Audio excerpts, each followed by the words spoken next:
आप नित्यनेम में भी पढ़ते हो, अपने नित्यनेम के अंदर आपको बहुत कुछ विज्ञान है।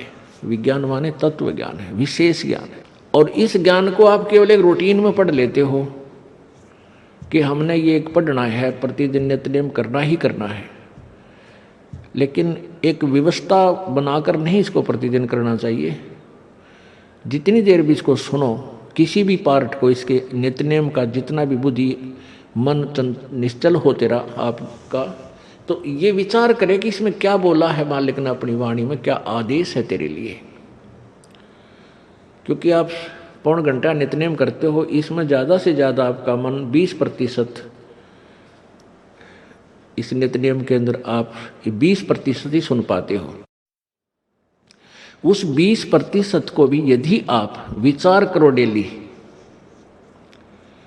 कि इसमें क्या आदेश है मालिक का, और फिर अपने जीवन को सारा दिन, उस दिन को ऐसे ही सुचारू रखो।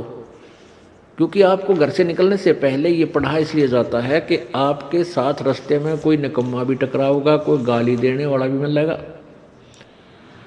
कोई बुंडा भी बोलेगा, कितना कोई आंट भी लावेगा। तो उनके साथ आपने कैसे व्यवहार करना है। आवत गाड़ी एक है, उल्टा हो अनेक, और कह कबीर ना उलटियो हुआ रहे एक की एक। इसको पढ़ना नहीं है। मान ले कोई बुंडा बोला है, गलत बोलता है, गाली देता है, तो उसने तो कर दिया यूँ काम, और आप भी उल्टा दोगे तो फिर 4 और देगा कि वो तो पूरे मूड में है, वो तो फुल मूड में है लड़ाई के में, और आप भी आगे से उल्टी बोल पड़ोगे तो वो तो 4 बैठा है। जब बरसात क्या उनका मुकदमा रोज कर लेते दिन में।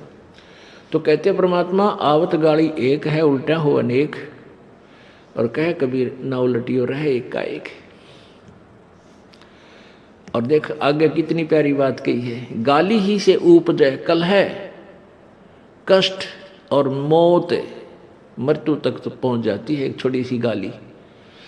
गाली ही से उपजे कलह, कष्ट और मीच, हार चले सो संत है, लाग में रहे सो नीच। हम भगत भी हैं और दूसरा में बुंडा अच्छा बोल रहा है, और उसने मान लिया किसी किस कह दिया, हमने उसका 2 दड़ाग धर दिए, उल्टे भी बोल दिए, फिर वो मारन पर उतारू हो गया, फिर हमने उठोक दिया। हो सकता है आप उसे तगड़े भी हो और अच्छा भी संवार दो, फिर आप में उसमें कसर के रहेगी। आप तगड़े भी हो और आपसे हल्का आदमी भी आपने बूढ़ा अच्छा बोला है, उसने बालक समझ के अनजान है, उससे बचो। तो इन नित्य नियम करने का डेली हमें जो पाठ करते हैं, इससे ज्ञान यज्ञ तो होता ही है। ज्ञान यज्ञ के साथ हमने समाधान भी इसका साथ पैरेलल करना पड़ेगा, तभी इसके पढ़ने का लाभ है। एक लाभ तो हो गया ज्ञान यज्ञ का, और उसके ऊपर अमल हमने किया नहीं, उसका काम फिर सारा बिगड़ गया।